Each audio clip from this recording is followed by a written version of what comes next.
Hi, my name is Alexis and welcome back to my YouTube channel. In today's video, I'm going to be talking about bringing Camila home and some more unexpected doctors that we ended up having to see. So, Camila came home after 12 days of being in the pediatric intensive care unit when she recovered from a PA band, and we were very excited to have her home. Her feedings were still a little bit up and down, but we were managing, we were taking care of it.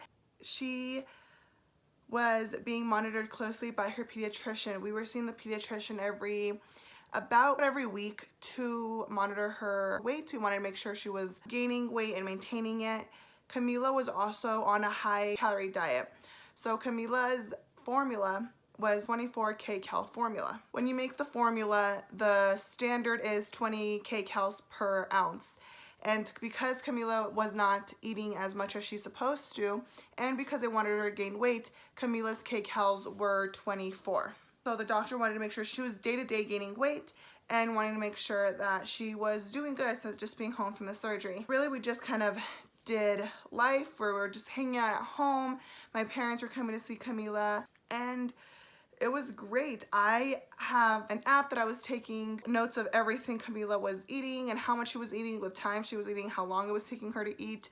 I was also keeping track of her wet diapers or dirty diapers because she still wasn't giving me a dirty diaper a day. I needed to keep track of how long in between. And this is just information I was giving to the doctor just so we could be on top of it in case things were to get worse. And I think it was about a week after we got out of the PICU, we saw Camila's cardiologist, and when we met with him, he, told us Camila's doing great. Camila gets her oxygen checked every time she goes to the cardiologist or to her pediatrician, so they checked her oxygen, and it was in the high 80s, low 90s, which was right where we wanted to be.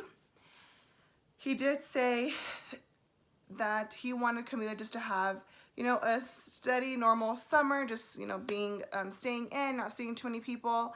And we were going to wait until the beginning of September to look at Camila's next steps. So Camila would be getting a CT scan and a heart catheterization.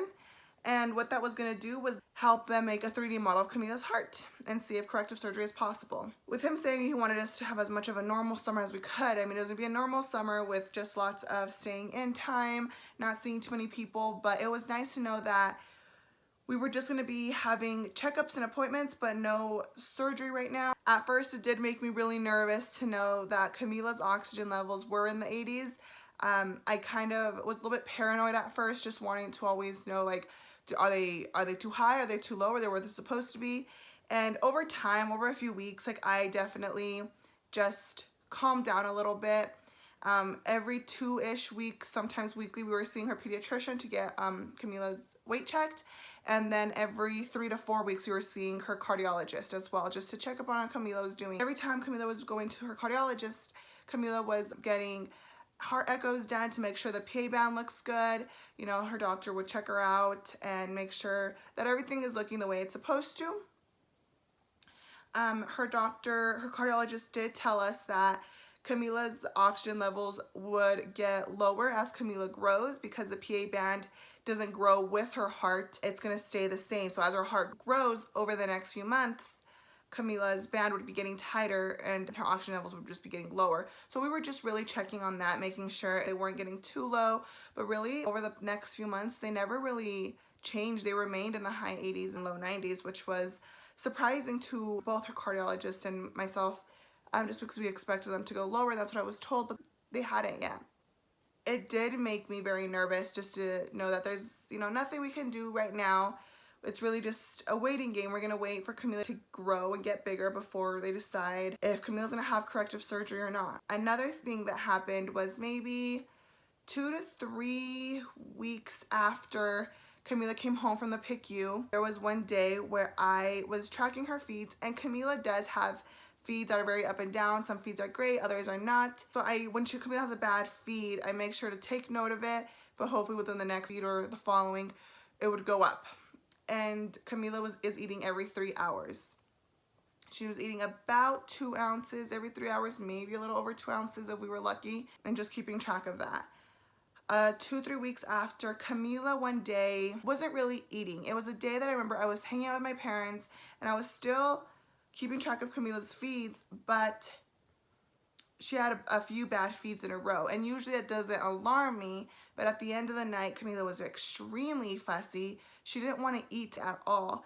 Camila was throwing up profusely. I mean, it was projectile vomit. It was a few feet forward. It wasn't just spit up where she was spitting up on herself. She was throwing up very profusely. It was like a lot of force. It was coming out of her nose. I felt awful. She wasn't keeping anything down. And at the end of the night, I believe it was like 9-ish, I checked my app and I was just trying to figure out how much she had eaten that day, and I realized Camila had thrown up in the past few feedings and hadn't really eaten in almost 12 hours.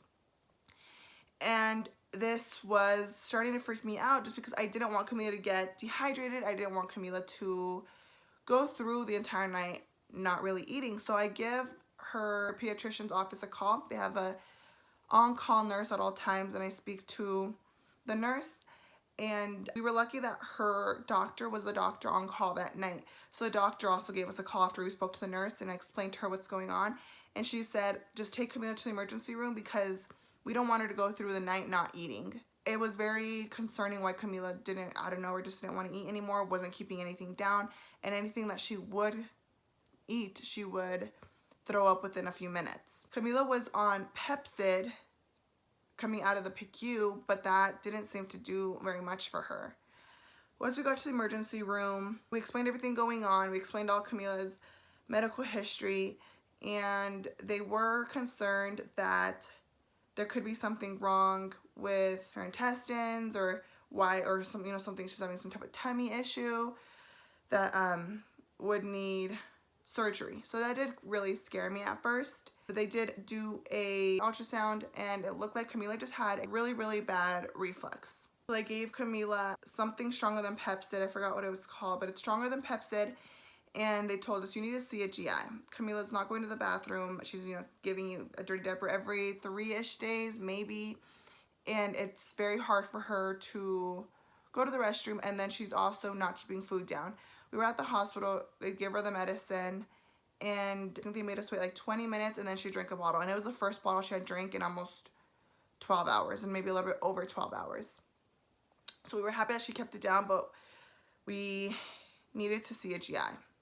So once we came back home the next morning, I call the GI office that's at the hospital where Camila sees her cardiologist and has had surgery. And we get in about 2-3 days after, which was nice just because I wanted to get in and get that problem solved. It was very discouraging knowing that Camila's gonna have to see yet another doctor. I mean, Camila's already been through so much, and now you're telling me I have to see another specialist. And I just wanted to get a normal routine going with her, and as soon as it feels like we're getting into this normal routine, Camila stops eating, or Camila starts projectile vomiting, and I just feel very helpless because it's not something I can control. It's not something I have any say in. It's just, it is what it is. So once we get in with the GI puts Camila on 5 milligrams of Nexium daily, and also gives us lactulose to give Camila to help her go to the restroom. The GI told us that she is able to take the lactulose up to twice a day, and that would help her go. We're gonna try it out with just once a day and then 2 as needed. But she also explained to me that because of the formula Camila's on, the EleCare, it's a very broken down formula. Because it's so broken down, Camila's not going to be giving us a few dirty diapers a day. She's going to be giving us 1, maybe if we're lucky, a day.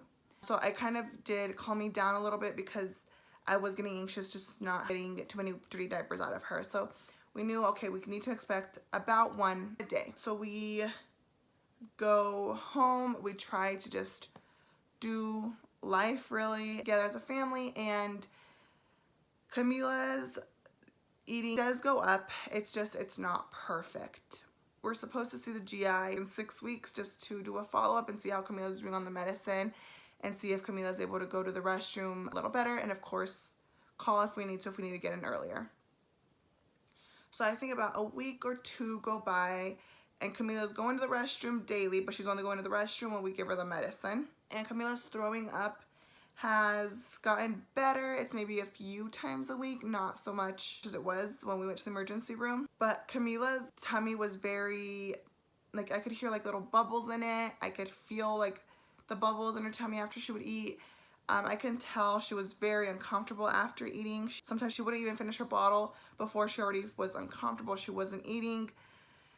And that was cause for concern because I didn't want her feeding to go down again. So I called the GI doctor and we go in again. And this time we were happy Camila's giving us dirty diapers, but the fact that she isn't handling the formula well is very concerning. So yet again, we're switching Camila's formula, and I was really hesitant to, just because we've changed it so many times. We were already trying our third formula. I didn't know if it was gonna just cause more damage by switching it again, because it does take time for her to get used to the new formula. So they gave us what was a corn-free formula.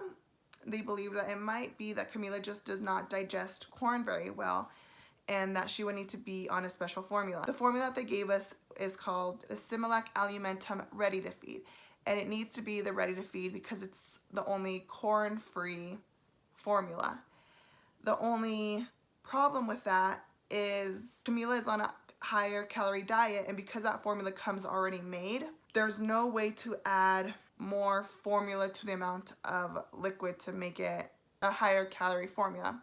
We couldn't just mix in some of the powder alimentum because that contains corn. She needed to have only the Ready to Feed. So the doctor prescribed Camila MCT oil to add to her formula to raise the amount of calories in it. So they gave us a few samples of the new milk to try and said, you know, give it a shot. Really, you know, still keep track of her wet diapers and how much she's eating, and let's see if she's doing any better. And we left the GI, and I still just was a little hesitant to try it, but I mean, I wanted Camila to feel better. I would just hope that this was gonna finally work, because it was just so hard for me to see Camila just not eating and being very uncomfortable when she eats and just always being fussy, and I just wasn't okay with being told Camila is just very colicky. I felt like there was something we could do about this, and I was gonna try everything I needed to before I just settled for Camila being very colicky baby. So I think it was like in the next day or two, we started the Similac Alimentum, and I think it was within 12 hours, Camila did so good. She was eating and not fussy after a bottle. She was, the grumbles and bubbles in her tummy that I could hear and feel, they weren't there anymore. They weren't, her stomach didn't seem to be upset. Before, Camila would finish a bottle and be very squirmy and fussy and arch her back, and just, I knew she wasn't comfortable. It went away with just the formula change, and that was just so nice because finally she just seemed to be comfortable. She seemed to be okay just to eat and have just a normal feed. So we officially had changed to the Alimentum, and we added MCT oil to make it a 24 kcal formula. She did start eating a little bit more, so that was good, just because she was eating less than what she's supposed to be at her age. And so her feedings had gone up, and the lactulose was doing its job in helping Camila go to the restroom. Because of the formula change and with Camila's tummy issues, the GI wanted to be very on top of it, so we were seeing the GI every few weeks as well. So for months, we had been seeing 3 doctors, and that just gets very overwhelming, and it's just it made me sometimes a little nervous, because we didn't want to be out and about so much because of COVID.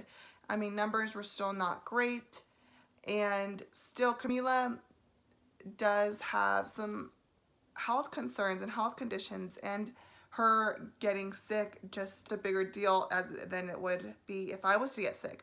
Camila's oxygen levels are in the 80s. She would need to be on oxygen. She would need to be admitted if she did get COVID and if it affected her breathing in her lungs. So it did make me very nervous going to so many doctor's offices. For a few months, it felt like we had a doctor's appointment every single week. If we weren't seeing the pediatrician, we were seeing the cardiologist. If we weren't seeing the cardiologist, we were seeing the GI doctor, and it would just be one after another. And I appreciated getting, you know, Camila's numbers, her oxygen levels, and making sure she's gaining weight. But at the same time, it just, going to all these doctor's offices and leaving the house so much was a little nerve-wracking sometimes. So it's, you know, summertime, and we're just hanging out really just at home, and we're trying just to do our things indoors at home.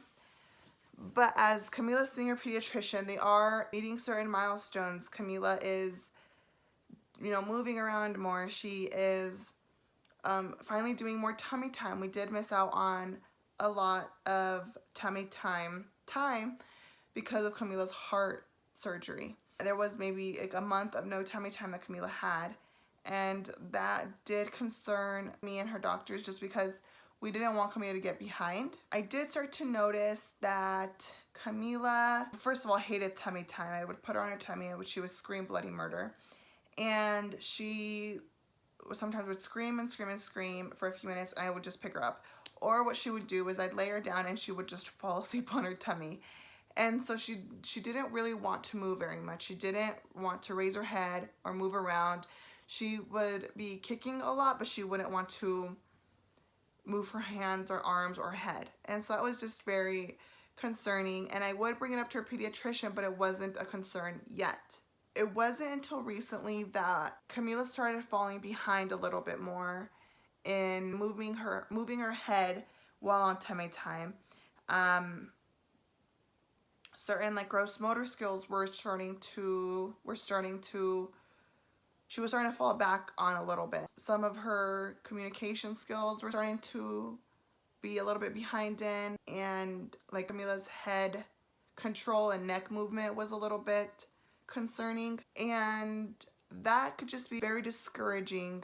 And it came to a point just recently where we've had to really think about, does Camila need any type of physical therapy? I don't want Camila to fall behind anymore.